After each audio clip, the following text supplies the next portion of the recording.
Bom dia aí para todo mundo.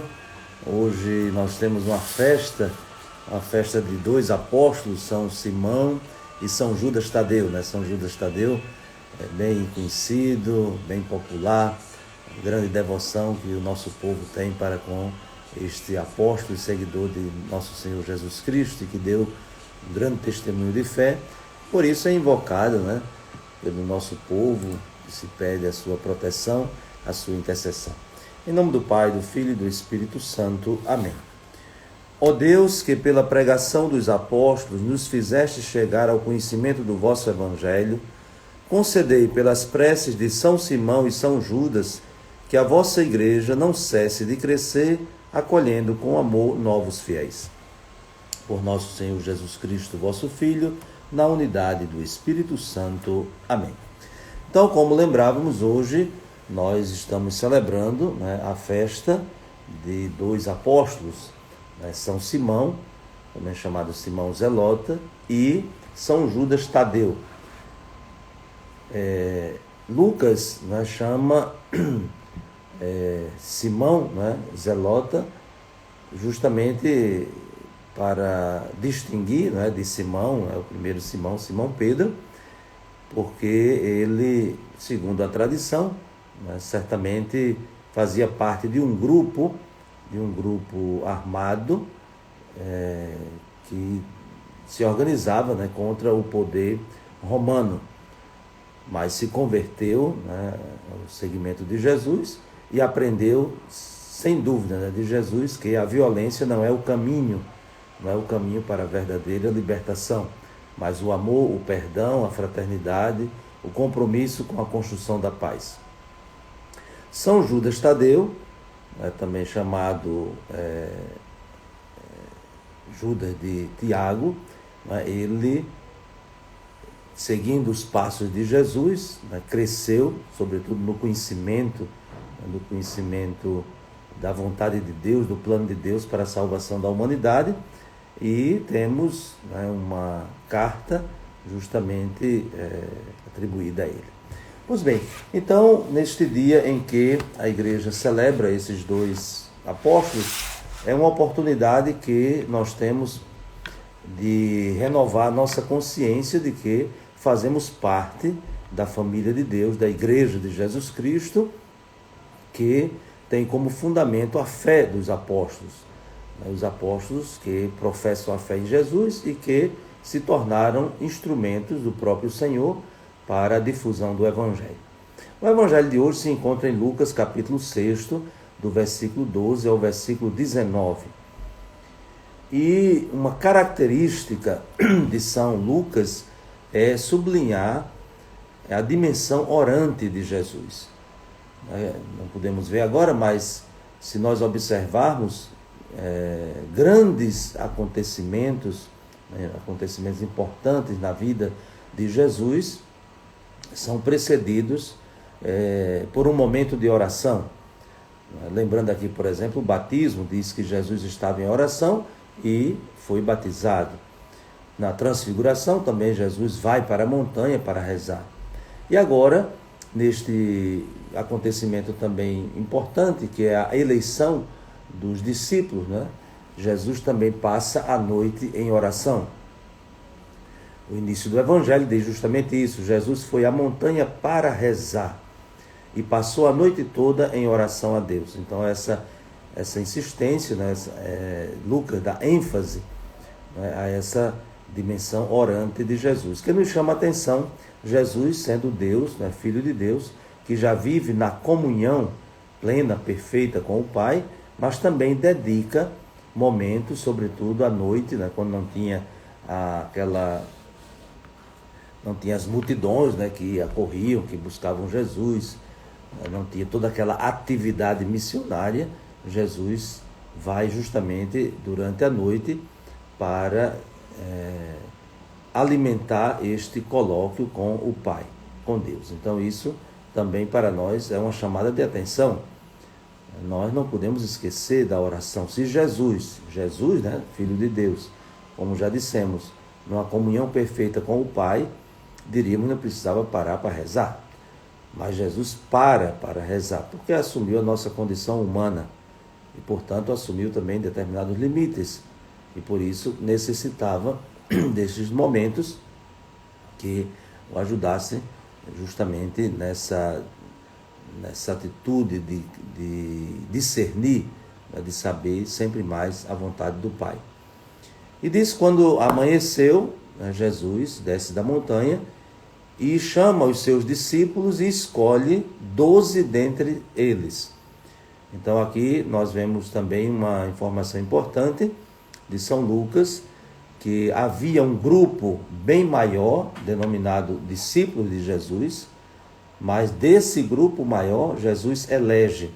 Vejam que a gente poderia aqui fazer uma pequena distinção, né, do chamado, o chamado que é dirigido, que tem um destino universal, podemos assim dizer, mas a eleição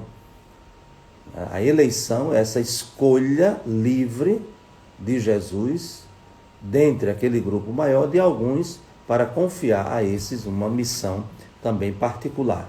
Não é que Jesus exclui os outros, mas Jesus, ele chama para confiar de um modo particular, de um modo especial, uma participação na sua missão.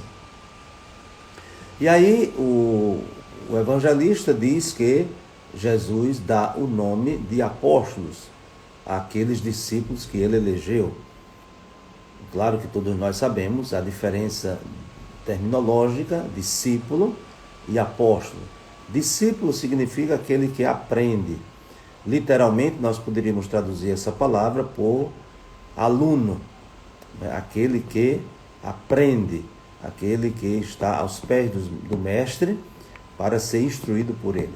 E o que é apóstolo? Apóstolo vem de um verbo, tudo a palavra grega, que significa enviar. Apostelo significa enviar. Então, apóstolo é enviado. Então, vejam que aqui nós estamos diante desse mistério do chamado de Deus, não é? Jesus chama os discípulos, elege os discípulos e torna-os participantes da sua missão, porque é enviado, o missionário. Então, como Jesus é o enviado, até existem expressões no Novo Testamento, sobretudo nos Evangelhos, e de um modo muito particular em São João, que Jesus utiliza justamente essa expressão, que ele me enviou, e aí se utiliza justamente o verbo apostelo, foi enviado pelo Pai. Então, é uma palavra, um verbo muito específico, muito bonito, enviado por Deus. Então, Jesus envia os seus discípulos, por isso os chama de apóstolos. E aí vem a lista dos 12 apóstolos que Jesus elegeu. Então, primeiro aparece Simão, que, como já dissemos, não é o Simão que nós celebramos a festa hoje, por isso que Lucas já imediatamente faz essa distinção, a quem pôs o nome de Pedro, e seu irmão André. Nós sabemos, pela narração no início do Evangelho, que Jesus, ao passar as margens do Mar da Galileia, então chamou 2 irmãos. E quem são os irmãos? Simão Pedro e André, seu irmão. Depois nós temos o outro par de irmãos, os filhos de Zebedeu, Tiago e João, e aí vai seguindo nessa lista até chegar no último, Judas Iscariotes, aquele que se tornou traidor. Aqui nós podemos destacar alguns pensamentos, até que nos inspiram na nossa missão, porque nós também somos chamados, somos escolhidos pelo Senhor para compartilhar com Ele da missão. A primeira coisa, que o chamado é fruto da oração, e é a oração de Jesus. Isso aqui é de uma profundidade muito grande. A nossa vocação, ela é fruto da oração de Jesus. Agora, claro, essa oração de Jesus que é feita na igreja, porque a igreja é o corpo de Cristo, Jesus cabeça e nós os membros. Então, quando a igreja ora pelas vocações, quando a igreja pede enviai, Senhor, operários para a vossa messe, é o próprio corpo de Cristo que está rezando, que está orando, que está pedindo ao Pai que envie operários para a sua messe. Então, todos nós que acolhemos este convite, todos nós somos resposta de Deus à oração do Filho.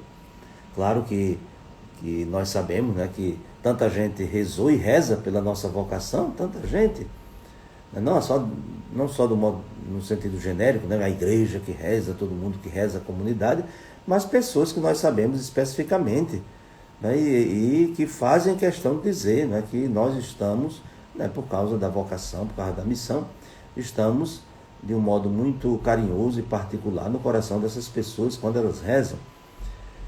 Agora imaginem se é importante a oração, né, dos nossos parentes, da nossa mãe, da nossa avó, da nossa tia, de uma religiosa, de um padre, de uma pessoa da comunidade. Se a gente considera muito importante essa oração para a nossa vocação, imagine a oração de Jesus.